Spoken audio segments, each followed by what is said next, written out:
এই ছোট একটা চোখে আল্লাহ তাআলা এত সুন্দর পৃথিবী দেখালেন, আমার সন্তানকে দেখলেন, আমার স্বামীকে দেখলেন, আমার দেশকে দেখলেন, জাতিকে দেখলেন, যা আছে তাই দেখলেন। আপনি শুকরিয়া দিয়ে কিভাবে শেষ করবেন? আল্লাহ যদি না দিতেন, আচ্ছা ছোট একটা হাড় দেখেন, এখন সবাই বাম পাশে হাত দিয়ে দেখে সব কি করতেছে, tick tick tick tick tick tick করতেছে, করতেছেন না? বসেন বসেন। আপনি কি জানেন 24 ঘন্টায় কতবার বিট দেয় এই হাড়টা? প্রায় 1 লক্ষ বার। 24 ঘন্টায় 1 লক্ষ বার করে টিক টিক টিক টিক করতেছে। যদি আল্লাহ তাআলা বলেন যে আপনার জন্য এই 25 বার 30 বার করে বন্ধ করলাম, কি হলো?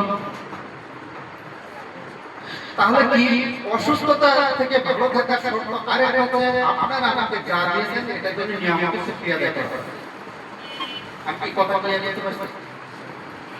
মা কথা বলে দিতে পারছি? আপনি যে অবস্থায় থাকেন না সেই অবস্থায় শুকরিয়া আদায় করেন।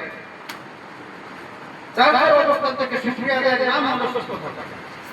আপনি যদি মনে করেন আপনার গাড়ি আছে, বাড়ি আছে, অমুক আছে, তমুক আছে, আপনার অনেক কিছু আছে, সম্পদের অভাব নেই। কিন্তু আপনি যদি রাত্রে ঘুম না থাকে তখন মনে করতে হবে রাতে অসুস্থ।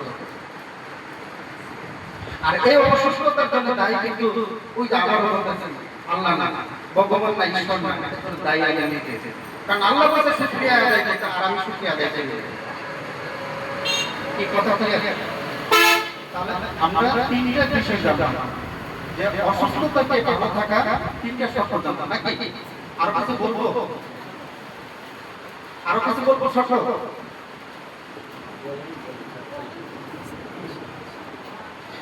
আরেকটা জিনিস দেখেন, আমার খাবারের মধ্যে যা খাই, যত অখাদ্য আর কুখাদ্য,